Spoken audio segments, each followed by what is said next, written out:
जय हिंद दोस्तों।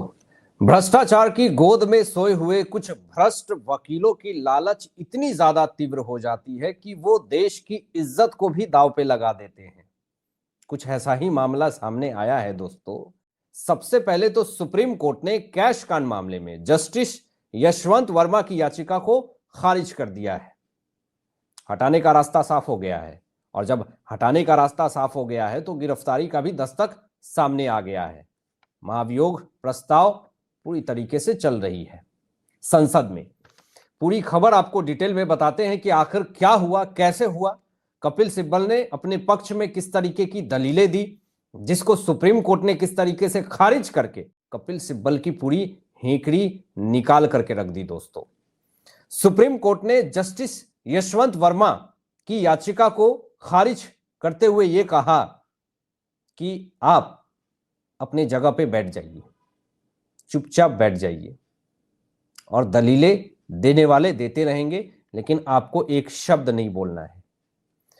आंतरिक जांच रिपोर्ट ने जस्टिस यशवंत वर्मा को पद से हटाने की सिफारिश की थी दोस्तों, और इसी रिपोर्ट को कोर्ट में चुनौती दी गई थी जस्टिस यशवंत वर्मा की तरफ से, जिसे सुप्रीम कोर्ट ने पूरी तरीके से खारिज कर दिया। कपिल सिब्बल बहुत वकालत कर रहे थे, और सुप्रीम कोर्ट की तरफ से अगर लतार लगाई जा रही है तो कपिल सिब्बल इसका भी विरोध कर रहे हैं। और संसद में अगर जस्टिस यशवंत वर्मा को लेकर के अगर तीखी टिप्पणी दी जा रही है तो इस पे भी तीखा वार कर रहे हैं कपिल सिब्बल। बड़ी मिर्च लग रही है, बड़ी तकलीफ हो रही है। अब याचिका खारिज होने के बाद दोस्तों क्या हो सकता है? जब सुप्रीम कोर्ट ने जस्टिस यशवंत वर्मा की याचिका को खारिज कर दिया तो इसके आगे क्या हो सकता है?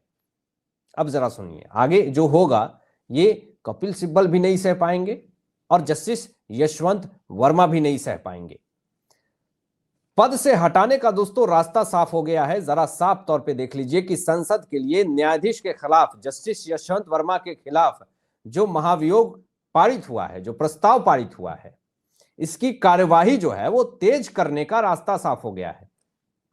अब जब ये जस्टिस यशवंत वर्मा की याचिका ही खारिज हो गई तो संसद से अब और कार्रवाई तेज होगी और हटाने का रास्ता साफ हो जाएगा। अब इस्तीफा नहीं तो उसके बाद गिरफ्तारी। दस्तक मिल चुकी है, कोर्ट का आदेश भी आ गया है याचिका खारिज करके पूरी तरीके से। तो आप समझ लीजिए कि सुप्रीम कोर्ट का यह फैसला सजा बन गया। कपिल सिब्बल ये सुन करके पूरी तरीके से कांप गए जब बोला गया सुप्रीम कोर्ट की तरफ से याचिका को खारिज करते हुए अब महाभियोग कार्यवाही जो है वो और तेज हो रही है संसद में, और इसीलिए बड़ा झटका कपिल सिब्बल को मिल चुका है। अब देखिए, सुप्रीम कोर्ट ने साफ तौर पे एक बड़ा स्टेटमेंट दिया दोस्तों, और इस स्टेटमेंट के बाद से एक अलग ही माहौल बन गया है विद्रोहियों में और जो वकालत कर रहे थे जस्टिस यशवंत वर्मा को लेकर के।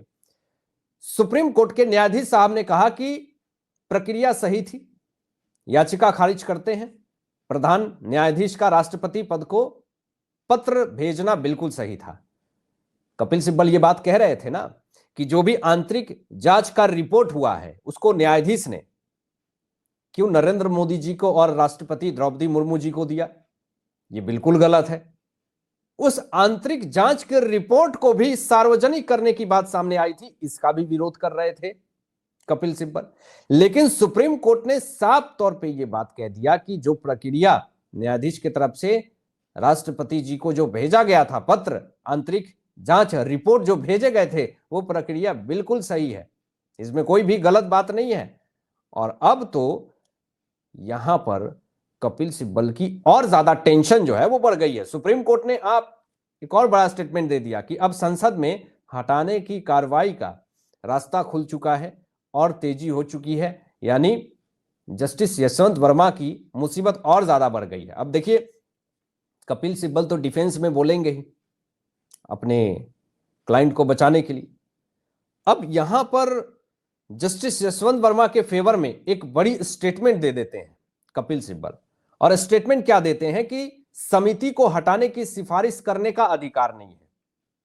अब सुनिए, समिति को टारगेट करने लगे जो एक समिति बनती है और उस पर एक फैसला लिया जाता है, उस पर सिफारिश होती है, पूरा कंक्लूजन निकाला जाता है, फिर उसके बाद कुछ रिपोर्ट तैयार किए जाते हैं। कोई एक आदमी नहीं है इसमें कि तुम्हें जो है वो फैसला लेना है। तो समिति के ऊपर ही सवाल खड़े करने लगे कपिल सिब्बल, और समिति को हटाने की सिफारिश करने का अधिकार नहीं है, ये कहने लगे कपिल सिब्बल कि अगर जस्टिस यशवंत वर्मा को अगर पद से हटाने की बात अगर समिति करती है तो ये बिल्कुल गलत है। तो सुप्रीम कोर्ट ने साफ तौर पे लतार लगाते हुए कपिल सिब्बल को कहा कि यह कोई संविधान से बाहर की व्यवस्था नहीं है। सुप्रीम कोर्ट की समिति ने साफ तौर पे कह दिया कि नकदी वाले कमरे पर जज और उनके परिवार का नियंत्रण था, समिति ने पद से हटाने की सिफारिश की थी। यानी जब समिति ने पद से हटाने की सिफारिश कर दी तो यही बातें कपिल सिब्बल को चुभ गई और समिति को टारगेट करने लगे, समिति को हटाने को लेकर के उनकी औकात दिखाने लगे। अब यहां पे कोर्ट के तरफ से दोस्तों पहले भी फैसला आ चुका है कि जस्टिस यशवंत वर्मा को दिल्ली हाईकोर्ट से हटा करके इलाहाबाद हाईकोर्ट भेजा गया और उनकी सभी न्यायिक जिम्मेदारियां वापस ले ली गई। ऐसा न्यायाधीश ही किस काम का जब उसकी न्याय की जिम्मेदारी ही पूरी तरीके से ले ली जाए।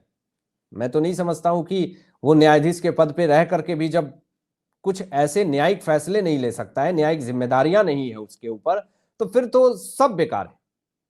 अब यहां पे जज के बचाव में सुप्रीम कोर्ट में वकील बने हैं दोस्तों कपिल सिब्बल, और सिब्बल ने जांच समिति सिर्फ सलाह दे सकती है, सजा नहीं, ये बार बार टारगेट कर रहे हैं समिति को और संविधान का हवाला देकर के समिति की सीमाएं बताई गई कपिल सिब्बल के तरफ से।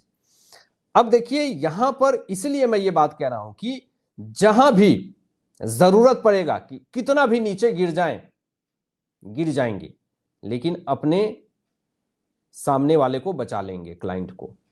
इसके लिए सुप्रीम कोर्ट को टारगेट करना पड़े, संसद को टारगेट करना पड़े, न्यायाधीश को टारगेट करना पड़े, कानून की पूरी व्यवस्था को टारगेट करना पड़े, सब करेंगे, लेकिन सामने वाले को किसी तरीके से बचा लेना है, क्योंकि इसका मामला है। अब जरा आप देखिए कि यहां पे कपिल सिब्बल की तरफ से बड़े पैमाने पर चुनावी धोखाधड़ी को उजागर करने के लिए राहुल गांधी को सच्चा देशभक्त बताया गया है। लेकिन जब वही सुप्रीम कोर्ट जब ये स्टेटमेंट देती है राहुल गांधी के लिए अरुणाचल प्रदेश के सैनिकों की पिटाई मामले में कि चीनियों ने पिटाई करी है, उस मामले में यही सुप्रीम कोर्ट ने तो राहुल गांधी को यह बात कही थी कि अगर आप सच्चा भारतीय होते तो इस तरह का बयान नहीं देते। तो फिर उस वक्त कपिल सिब्बल ने यह बात क्यों नहीं कही थी? आज कपिल सिब्बल सच्चा भारतीय कह रहे हैं राहुल गांधी को, और वोटों में धोखाधड़ी हुई है। सुप्रीम कोर्ट ने ही ना लतार लगाया था और कहा था कि अगर तेलंगाना में, कर्नाटक में आपकी सरकार बन जाती है तो फिर यह बात बिल्कुल सही है कि अरे वोट बहुत अच्छे हुए हैं। लेकिन आज इलेक्शन कमीशन ऑफ इंडिया के ऊपर सवाल खड़े कर रहे हैं कि election commission of India BJP के इशारे पे काम कर रही है। अब यहां पे एक फाइल लेकर के आ जाते हैं और कहते हैं कर्नाटक में कि 40,000 एड्रेस देखिए जो फर्जी है, उसके सबूत मांगे गए, राहुल गांधी दिखा नहीं पाए। इलेक्शन कमीशन ऑफ इंडिया ने पूरी तरीके से लतार लगा दी और कार्रवाई करने की धमकी दे दी कि ये जो 40,000 जो बड़ी फाइलें लेकर के जो आ रहे हैं फर्जी एड्रेस, इसका सबूत दीजिए नहीं तो कार्रवाई होगी। क्या ये 40,000 का फर्जी एड्रेस राहुल गांधी वैसा ही लेकर के आए हैं जो संविधान लेकर के पैकेट में घुमा करते थे और अंदर देखा गया तो संविधान में एक भी शब्द नहीं लिखे हुए हैं, पूरी तरीके से खाली? क्या वो एड्रेस भी ऐसा ही उनकी ही तरह फर्जीवाड़ा है?